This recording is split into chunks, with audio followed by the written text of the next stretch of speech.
Welcome back. This is Triple Play Fantasy Coaches Corner. I'm your host, Coach James Lewis, and I am with my buddy, Coach Kevin Coleman. How are you doing these days, Kev? I'm doing good out here in California. It's about 80 degrees the other day, so I'm living the dream, golfing, hanging out. So I love being out here on the West Coast. Awesome. And I didn't know that you did the golf thing, but we got some beautiful weather out here in the East Coast. It's going to hit upper 60s and sunny. Woo, I mean, look at you guys. I'm about to go mow the grass today. It's just a perfect day for this. Yeah. So I know.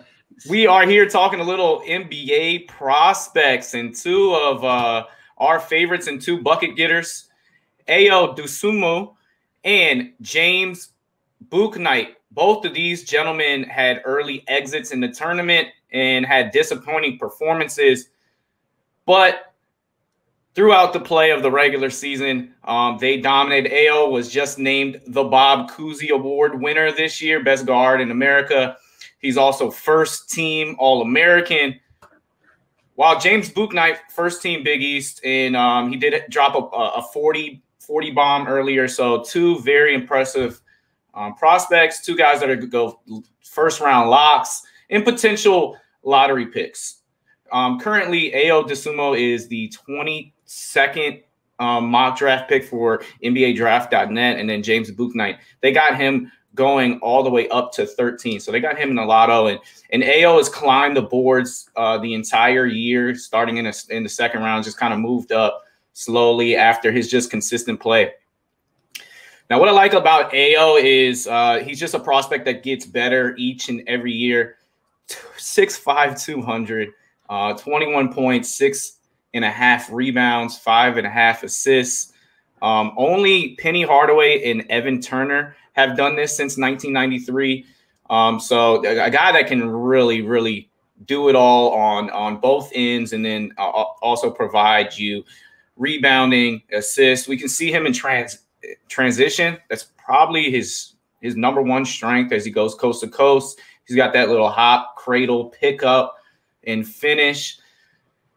Hear him off the pick and roll and just flies from deep NBA range. So he keeps you guessing. You don't really know what he's going to do. He's got very good length and can get into passing lanes. And then we see what a monster he is in transition. Pull-up game, he can do that. He just plays with an exciting flair that's infectious for his teammate. And we saw that playing for Illinois with their best team since, I think, 05, 06. You remember Darren Williams, D. Brown, Luther Head, and those boys, Coach Kev? Oh, yeah. No, that was my team back in the day. And, and Illinois really haven't been really relevant since then. But here we go. He's got side to side. He drives the paint. He gets to the line. He does well escaping the double team right there, as we see. And you see that's just tough as it gets in overtime to put that game away. Using the ball fake, getting the defender up in the air, little head fake. I love it. The attorney guys had a nice idea with pairing them up with Loyola Chicago in the second round in the Chicago area. So that game that they ran into, it was his worst of the season. He only had 9. It was the only time he went single digits in any game. So that was a disappointment. They double teamed him the entire game. He only shot 10 shots. And like he said, we couldn't throw a penny in the ocean. It wasn't their day. And you got to tip your hats to Chicago. They slowed the game down, and you see that in college. But at the NBA level, as it goes up and down, I'm seeing this guy could really thrive. He had 36 against Mizzou. It's very impressive. He was efficient, 13 of 20 shooting from the field, 9 of 12 from the line. He has great positional size and can switch on bigger players at 6'5", and you can see his length, his reach. Take a beer. Yep. He's got excellent speed and quickness in the open floor. He's a dangerous, as we said, in transition.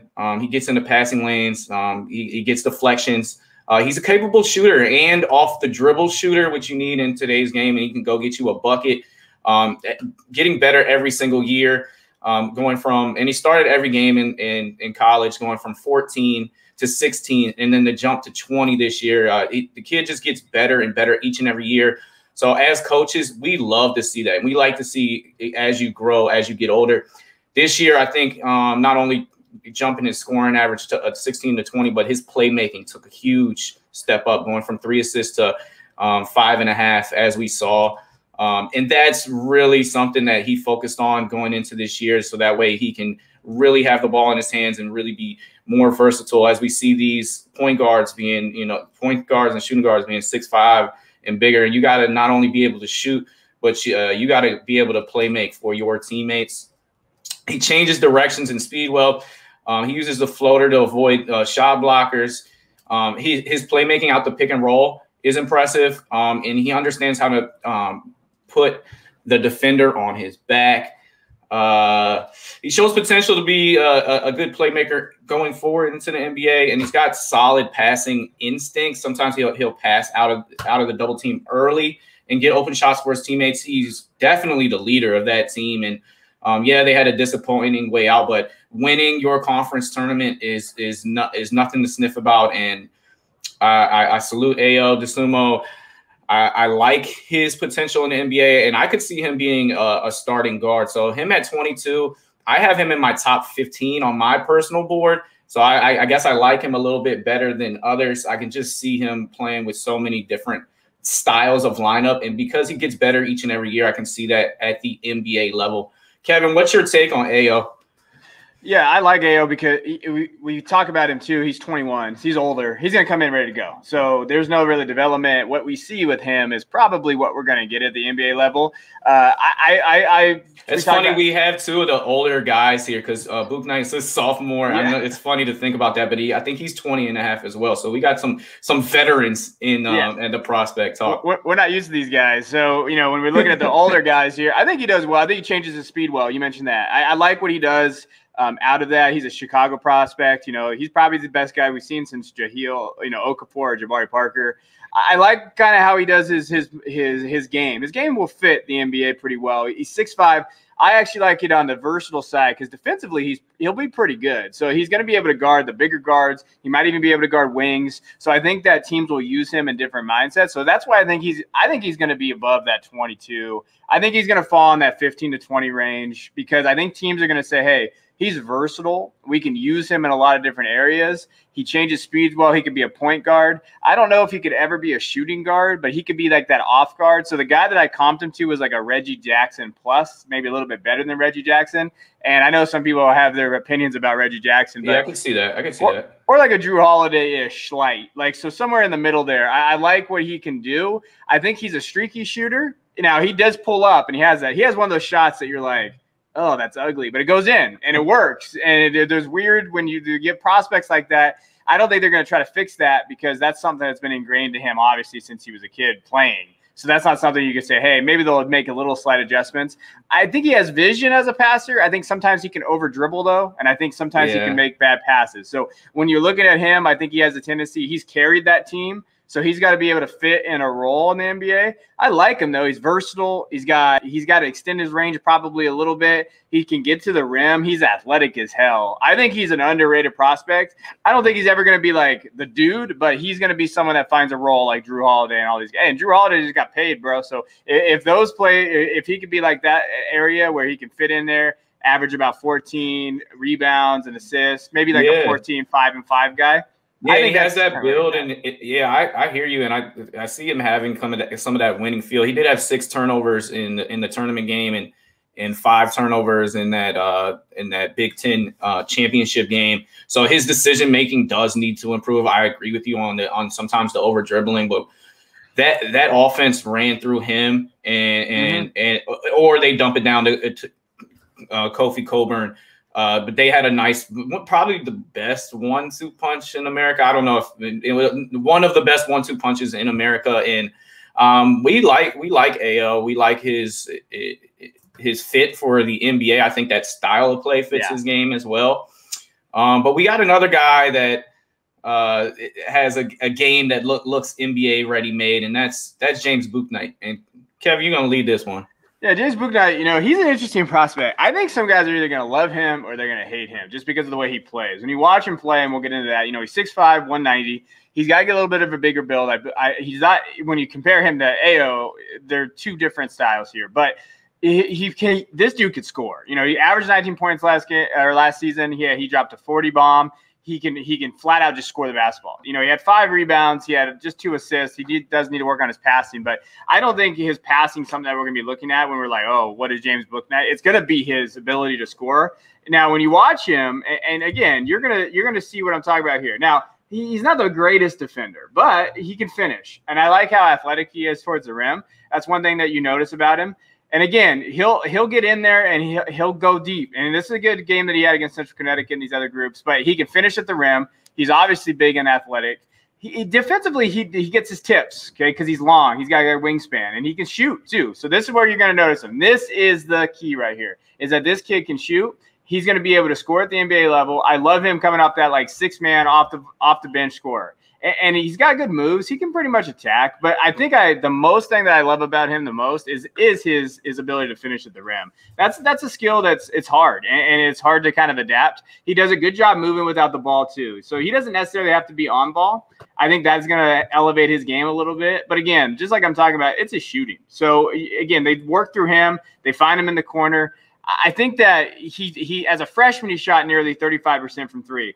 This last year, his percentage went down a little bit, but a part of that was because he missed the game. He had to have surgery on his elbow, so it was in and out. But I can see him being that 35% three-point shooter, and that's what you want to see from a guy coming out of college that's going to be a volume scorer. I like him in terms of like a player comp. When I was going through here, and again, comp suck, but what I would say is, you know, Jamal Crawford, these guys that are going to come off the bench, they're going to score. I don't see him being a big defensive kind of ability. Like, hey, is he going to be defensively out here just killing it? No, but he's going to be that volume scorer, maybe a 6-man coming into the game and doing that. So those I like to do. He likes to come off screens. So depending on where he falls, he can work on that, kind of like Ray Allen used to do. And I used to love watching Ray Allen play basketball. That was my comp, is that he reminds me of a Ray from UConn, from guard university, like him, and like a Ben Gordon a little bit, where like you know you can get a bucket with this kid.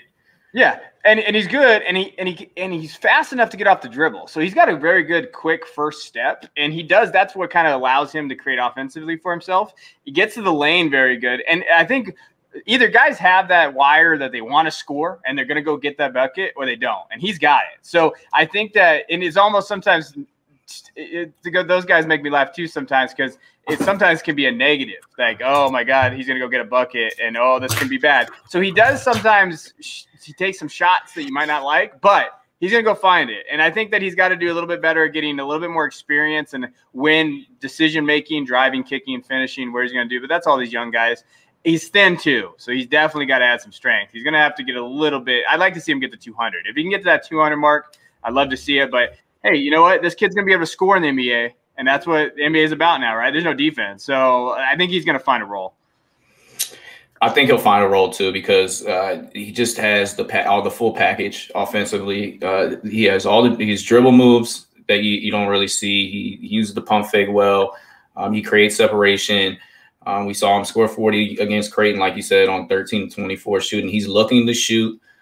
He didn't have a great shooting year. Percentages wise, 45 from the field, 29 from 3, but he is an 80% free throw shooter, and he does get to the line. He gets fouled. He's from Brooklyn, New York, and it's funny. We mentioned Ray Allen, but it's like it's this kid, the kid from He Got Game. It just seems like basketball's in his blood, and he is a gamer. We saw him in a tough matchup in the tournament against Maryland, where Daryl Morcell of Maryland is the defensive player of the year. Kind of put him on shackles. He wasn't biting for the pump fakes. This kid hits everybody with the pump fake. He just kind of puts his head up, and everybody is flying. He's got a nice little floater. His floater's tough, which, you know, that just adds versatility to his offensive game. He's got quick twitch moves on the dribble. So he just does a little head, and he's to the other angle, creating space. I think that will translate very well on the next level. These are two of the best transitional players that we see. He does really finish well on the break, and those buckets you need to get on the NBA level. He's got a very smooth game. I think it'll take time for him to develop. So I could see like in OKC, because what they probably have like 3 first-round picks. They get him kind of in the mid first round and try to see if they can develop him in the future, because they're not out here to win anytime soon. Or Houston. If I'm OKC or Houston, I'm looking at both of these kids heavy in the mid first round, and maybe even potentially moving up. So, I mean, in a recent mock draft, if you want to look at triple play, I put one up there if you want to tell me why I'm dumb. But I had him going to the Indiana Pacers. So he would be that kind of guy coming off the bench with LeVert and Brogdon. He's that scorer that they kind of would need, good 6-man coming in there, giving them those minutes. I think that could be I think he's an excellent secondary player coming off the bench. He could play well with Aaron Holiday too, because Holiday is more unselfish. He is This kid is allergic to passing the ball. He cannot dime anybody up. He can't figure it out if it's not himself. So that if you play alongside a Holiday and kind of build with a player that is unselfish, that it could work. I think unlike Ayo, I think James is he's more landing. I don't want to say landing spot dependent, but he's got to find a team that will fit. Hey, this is what we need you to do. Here's your role. Go score, go shoot, play a little bit defense depending on who's on that other roster. I think when we look at Ayo, he's the guy we're going to plug in, and that dude's going to be versatile. So if I'm a GM, I probably would lean to Ayo if I was looking for a versatile kind of leader. How can I kind of fit in this team? If I'm a GM, though, that wants a scorer, that needs scoring, that needs that help off the bench, James would probably be my guy. I hate to agree with you again, but I would go Ayo as well. He's my choice, no matter really what team I have in place. I think he's a better winner. I think James Bouknight's success depends on where he goes. If he can get into Miami, in a team that helps develop their players, I think that would bode very well for him. Oklahoma City as well. I know I mentioned them earlier. I think Ayo is a gamer. I think he can go out and game with any team. So I'll take Ayo. And Bouknight, I don't know if he'll drop out of the top 15 because of how smooth his offensive package is. But somebody's gonna like him and try to develop. The durability is a question mark a little bit. You mentioned the shoulder thing. He did hurt his knee and missed a lot of his senior year of basketball. Junior year, he came on the scene. He was a big time player in New York. So we're rooting for both of these kids, but I think it's a consensus that we would both take Ayo Dosunmu from Illinois if we were general managers in our positions. Yeah, I think Ayo's one of the spots I really like for Ayo is Atlanta. I think he would do well next to Trey, and they could kind of fit and play off of each other, and it could kind of protect Trey a little bit. That would be the one spot I would like for Ayo. I like that too. I think he could play with Herder as well. Yeah, I really do like that pick. That's interesting, and I know Atlanta would be in kind of that range for a guy like that, and maybe somebody. They got a lot of players on the team. Maybe moving somebody and move up if you need to. Yeah. So that's what we have here on our Ayo Dosunmu versus James Bouknight. Check us out next time. This is Triple Play Fantasy Basketball. This is Coach's Corner. I am Coach Lewis. That's my boy, Coach Coleman, and we will see you next time.